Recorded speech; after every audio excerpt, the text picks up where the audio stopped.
अस्सलामु अलैकुम वरहमतुल्लाहि वबरकातुहू।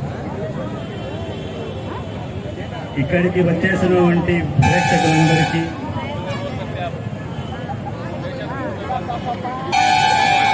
इस मजलिस के अंदर जितने भी सब लोग जुड़े हैं, मैं सबसे पहले आप तमाम का शुक्रिया अदा करते हुए और मुझे इस जगह पर बात करने के लिए जो मौका दिए हैं और कदरी का जो शेर है केवीपी अन्ना कंद्रिकुंटा वेंकटप्पा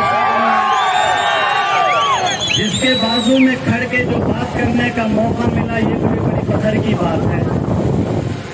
अब रही बात, मैं आपके सामने जिस मकसद के लिए बात करने खड़ा हूँ, वो बात को शुरू करने से पहले हुकूमत ने जो जो करने का ऐलान करके हमारे से वोट डलवा लेकर जिस मकाम पर बैठी है और बैठने के बाद जो करना था वो नहीं करी थी, उसके खिलाफ आवाज उठाने के लिए हम लोग यहाँ पर जुड़े हुए हैं। तो वो आवाज उठाने से पहले मैं उन्हीं की जबान आपके सामने सुनाना चाहता हूँ कि वो क्या कहा था, क्या बोल के आया था और क्या कहा। इसलिए मैं 1 मिनट जो है खामोश रहेंगे तो मैं सुनाता हूँ उसी की जबान में कि वो क्या कहा था।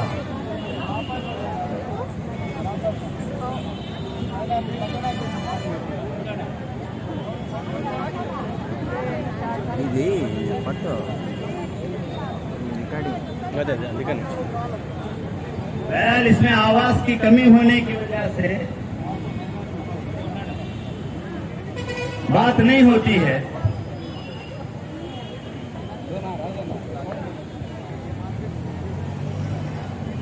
हमारा यहाँ पर जुड़ने का और जोड़ने का एक ही मकसद है, वो हमारे हक के लिए।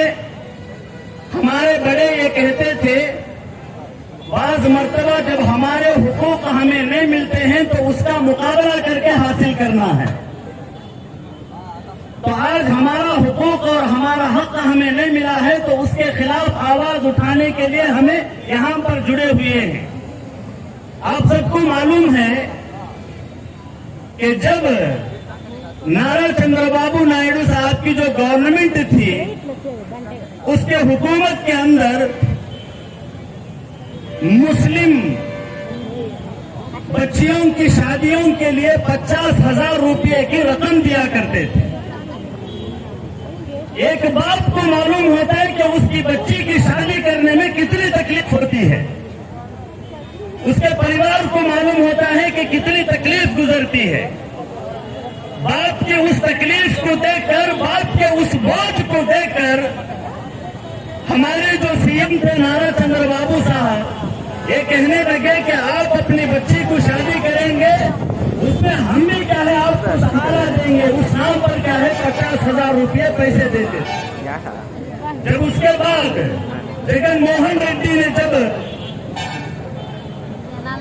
हुकूमत को कायम करने के बाद हुकूमत में आने से पहले एक वादा किया था। वो वादा क्या था? जब मैं सीएम बनता हूँ, हमारी हुकूमत आती है तो चंद्रबाबू नायडू साहब को 50,000 देते थे, उसे बदलकर 1 लाख रुपये देने का वादा किया था। भाई वादा किया था नहीं किया था? जोर से बोलो, वादा किया था नहीं किया था? अब यहाँ हमें अपने आवाज को यहाँ ना उठाएंगे तो कहाँ उठाएंगे? 1 लाख रुपये देने का वादा किया था। अब हुकूमत कायम होकर तकरीबन 3 साल हो गए। 3 साल हो गए, पूरे पैसे भी क्या क्या किया, ऐसे भी पैसे डालता है जिसका हमें कोई अंदाजा भी नहीं और हमें उसका कोई इल्म भी नहीं। लेकिन जब हमारे हक की बात आई, हमारी जरूरत की बात आई, तो कोर्ट के अंदर जो है उसके तरफ से एक लायर, हुकूमत का एक लायर ये बोलता, क्या बोलता है? ప్రభుత్వం దగ్గర డబ్బులు లేవు, దుల్హన్ పథకం ఇవ్వలేము। ప్రభుత్వం దగ్గర డబ్బులు లేవు, దుల్హన్ పథకం ఇవ్వలేము। చేతకానప్పుడు చెప్పాల్సిన అవసరం కూడా లేదు। చేతకానప్పుడు చెప్పాల్సిన అవసరం లేదు। నీ డైలాగ్ నీ స్లోగన్ ఒకటి ఉంది, మాట తిప్పం మడుగులు తిప్పం. ఇక్కడ నువ్వు దేన్ని తిప్పావు? ఇక్కడ నువ్వు దేన్ని తిప్పావు? ఈ రోజు మేము నిన్ను అడుగుతున్నాం, మేము ప్రశ్నిస్తున్నాము. ఇది ఒక్కటే కాదు, చంద్రబాబు నాయుడు గారి గవర్నమెంట్ లో ముస్లిం మైనారిటీకి సంబంధించిన పిల్లలు విదేశీ విద్య రూపంలో విదేశాలకు వెళ్లి చదువుకుంటాం. అందుకు కూడా చంద్రబాబు నాయుడు గారి గవర్నమెంట్ సహకారం అందించేది. దాన్ని కూడా తుంగలో తొక్కేస్తారు. దానికి కూడా మీ దగ్గర డబ్బులు లేవు. రంజాన్ తోఫా రూపంలో, సంక్రాంతి తోఫా రూపంలో చంద్రబాబు నాయుడు గారి నాయకత్వంలో ఆయన ముఖ్యమంత్రిగా ఉన్నప్పుడు రంజాన్ పండుగ వచ్చినప్పుడు ప్రతి ఒక్కరికి ఈదుల్ ఫితర్ తోఫా, ప్రతి బీదవాడు అందరూ గుండెలపైన చేసుకొని ఒకే విధంగా ఆ రోజు నైట్ ఈ విధంగా ఆలోచిస్తాడు. మార్నింగ్ లేస్తే రంజాన్ పండుగ, మనం ఏమి కొనాల్సిన అవసరం లేదు. ఎందుకంటే చంద్రబాబు నాయుడు గారి రూపంలో ఒక తోఫా ఇంటికి వచ్చి చేరుతా ఉంది. మనం తినొచ్చు, మన బిడ్డలు తినొచ్చు, మన ఇంట్లో అందరూ తినొచ్చు.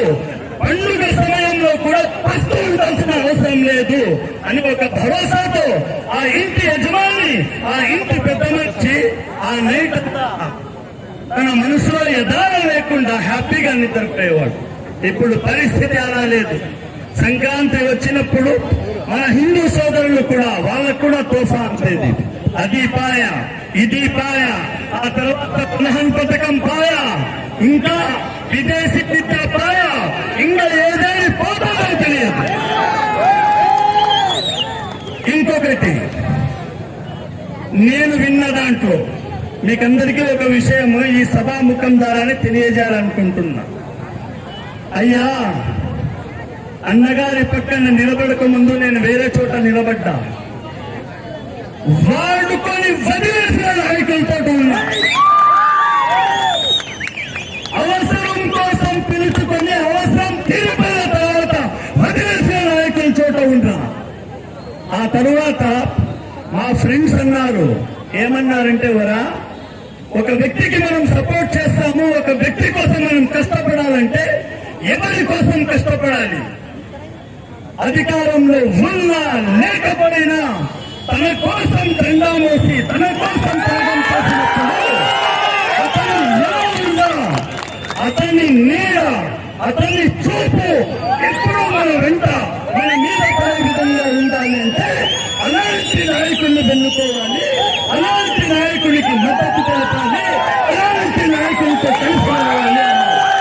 నేనన్నా, ఒక్క నిమిషం, నేనన్నా మా ఫ్రెండ్స్ తో, అలాంటి నాయకుడు ఎవరున్నారు అంటే చెప్పారు,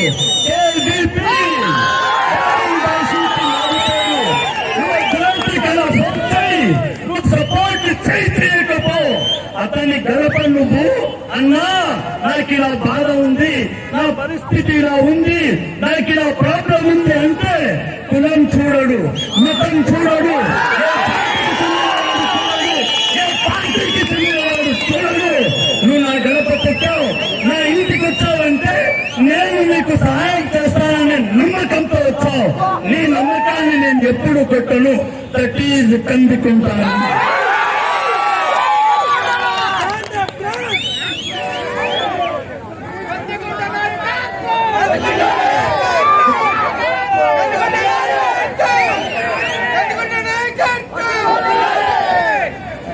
అందుకని మీ అందరికీ నేను ఒక్కటే వేడుకుంటున్నా. ఇక్కడ ఇంకో మాట కూడా చెప్పదలుచుకున్నా. చెప్పే సమయం వచ్చినప్పుడు చెప్పేయాలి. ఇంకో విషయం కూడా చెప్పదలుచుకున్నా. దేవరిలో పిల్లల్ని చూసాం, అది ఎప్పుడు ఎటువైపు ఎగురుతుందో తెలియదు. గోడలోని పిల్లల్ని చూసాం, అది స్టాండర్డ్ గా ఒకే చోట ఉంది. పిల్లలు లేరు, పిల్లలు లేరు. ఒక పిల్లలు చూడాలంటే కందుకుంటానని చూడండి, ఒక పిల్లల్ని చూడాలనుకుంటే అవసరంలో మీ కళ్ళ ముందరే చూస్తున్నా.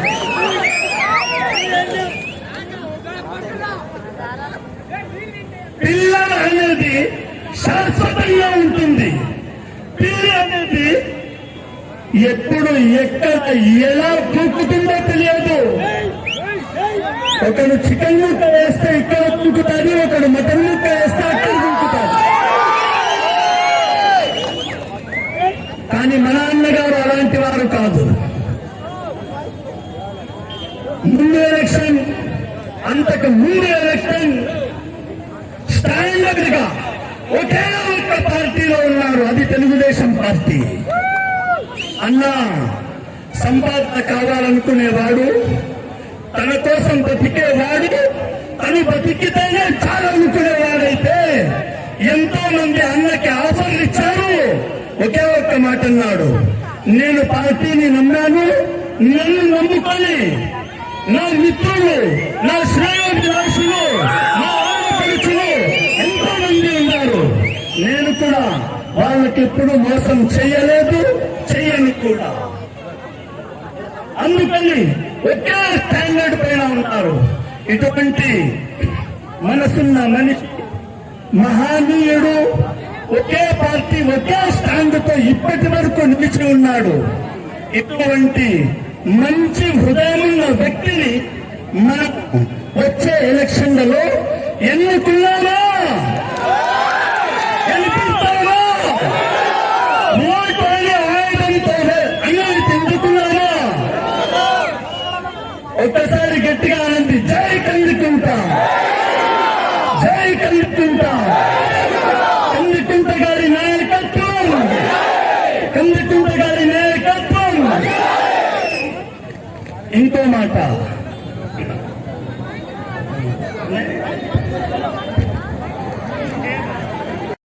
ఇలా నడుము రాదు, లేదంటే నీ ముందు ఏది రాదు.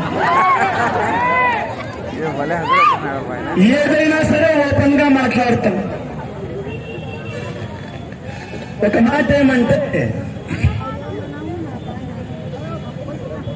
ఎవడు ఎవరి దగ్గర పనిచేస్తా ఉంటాడో అతనిలో కూడా నాయకునికున్న లక్షణాలు కూడా కొన్ని ఉంటాయి. కాబట్టి మేము అన్నగారి దగ్గర ఉన్నాము. దేవుని దయ వల్ల మాకు ఈ లక్షణాలు అయితే లేవు, ఇది కూడా లేదు. ఓపెన్గానే చెప్తాను. ఇంతకుముందు నేను అన్నాను, మైనారిటీకు సంబంధించిన విషయంలో దుల్హన్ పథకం పై, విదేశీ విద్యపై, రంజాన్ పేసాలు పై, అబుల్ కలాం జయంతి, అబుల్ కలాం ఆజాద్ గారి జయంతి విషయంలో ఏవైతే అప్లికేషన్స్ ఉన్నాయో దాని గురించి కూడా చర్చ ఉండే, అదిపై అన్ని పోతూనే ఉన్నాయి. ఇంకొకటి కూడా పోయింది, ఏమది? Islamic bank. దాన్ని ఏమంటారు? Islamic bank. ఇస్లామిక్ బ్యాంక్ అంటే ఏంటో తెలుసా? పేదవాళ్ళకి లోన్లు ఇవ్వడం, వడ్డీ లేకుండా ఏ రుణం అయితే తీసుకున్నారో దాన్నే మీరు కంతుల ప్రకారం కట్టడం. మనము అధికారంలోకి రావడానికి అడ్డగుడ్డమైన అబద్ధాలు చెప్పి వచ్చేస్తున్నాం. అయ్యా, అబద్ధాలు ఆడి రావడం గొప్పతనం కాదు, వచ్చిన తర్వాత మనం ఇచ్చిన మాటల్ని పెట్టుకోవడంలో గొప్పతనం. అందుకని ప్రతి ఒక్కరికి నేను ఇదే తెలియజేస్తున్నా, రాబోయే ఎలక్షన్ లో ఇంకా మనకి టైం ఉంది, ఇంకా మనకి టైం ఉంది.